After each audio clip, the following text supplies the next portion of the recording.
the 5th of May 1944, 15th Army Group Commander General Alexander issued the operation order for Operation Diadem, a massive assault on the Gustav Line involving both the 5th and 8th Armies from the Tyrrhenian Sea to the Monte Cassino Massif. Alexander said the objective was to destroy the right wing of the German army, drive the remnants north of Rome, and pursue the Germans to the Pisa-Rimini line south of the valley of the River Po. The attack was to begin with an artillery barrage at 11 o'clock on the night of Thursday, 11th of May, after a deception plan named Operation Diadem, to convince the Germans that there would be a landing north of Rome at Civitavecchia, and the attack would take place on the 15th of May.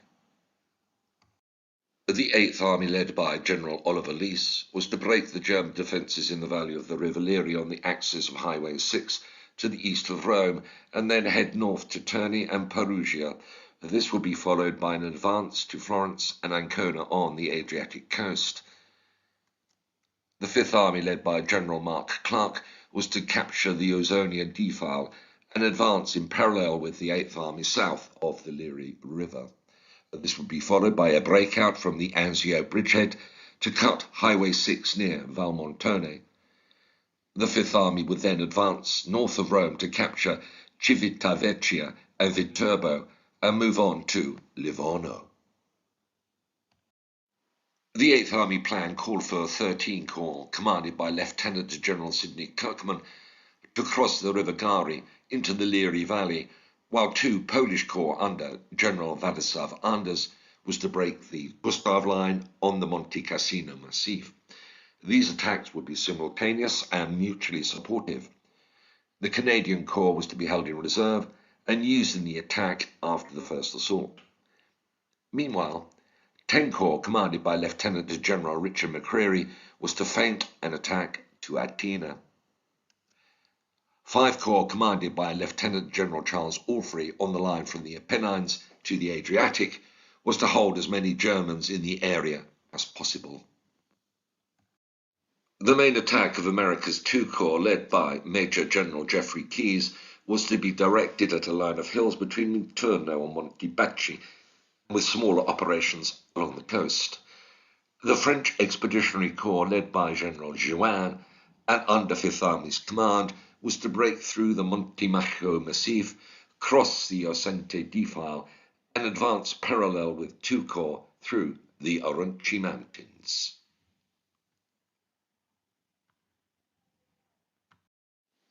The final phase of the assault would involve 6 Corps in Operation Buffalo, breaking out from the Anzio bridgehead after the Gustav Line had been shattered.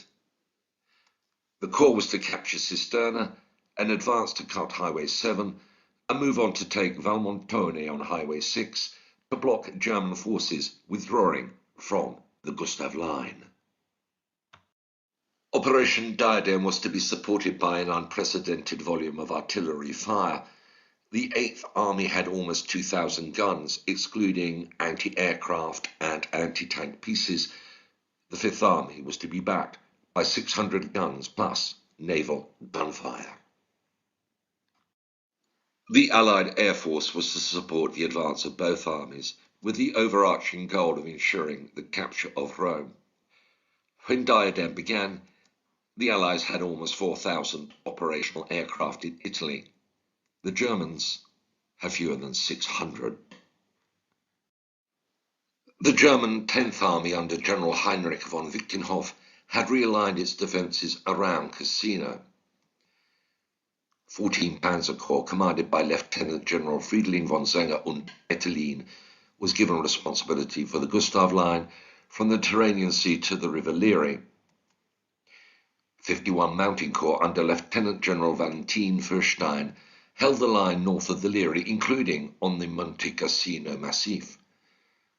Battalions of the 1st Parachute Corps, commanded by General Richard Heydrich, continued to hold Cassino and Monte Cassino under Fürstein's command. Zenger's command included the 104th Panzer Grenadier Regiment, which covered the coast from Terracina to Gaeta, the 94th Division, which was deployed from Gaeta to Minturno, and the 71st Division, which held the line from the Ascentia River to St. Ambrogio.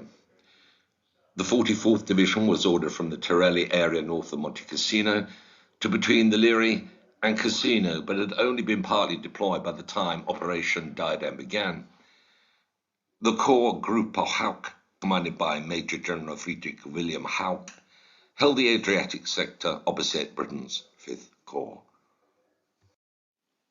The 26th, the 29th and 90th Panzer Grenadier Divisions were held in reserve.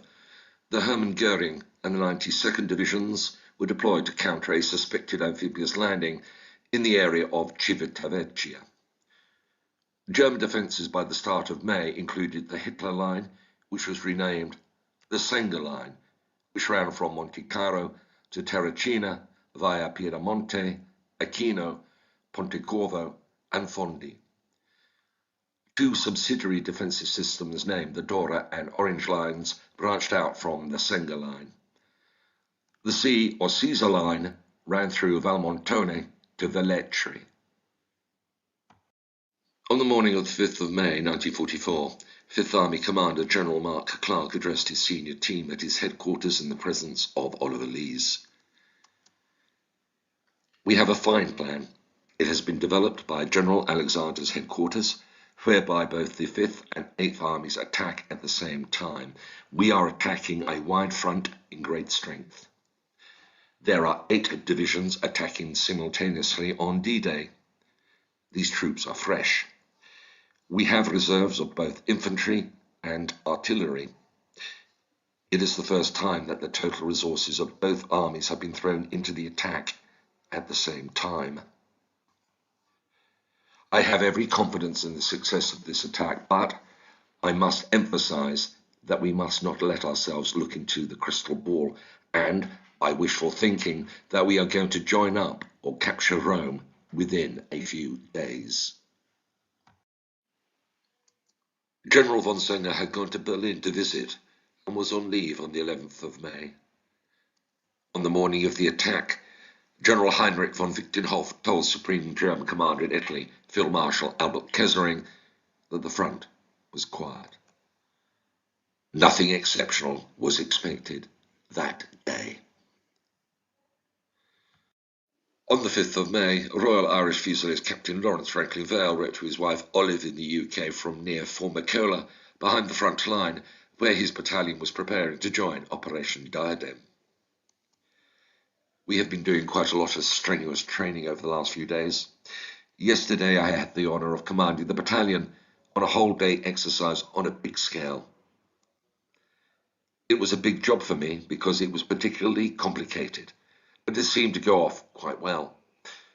Well, darling, perhaps one day in the future you will see me as a commanding officer. It is a big step forward, and very few make it, but one can never tell, and I am going to do my best. I have become quite a personality in the battalion. Curious how I have always managed to be successful in the army. I wish I could translate that success to civilian life. Certainly, C is a lucky company for me, and everything I do seems to turn out successfully. Touch wood. And naturally, the danger aspect which so often accompanies us is very unpleasant, and I do miss you and Valerie tremendously, sweetheart. But I suppose I am as happy as one can expect to be under such conditions. And it certainly is a much better tonic for the company than if I went around with a long, gloomy face. All my loving kisses, most precious of wives, to you and Valerie. Lawrence.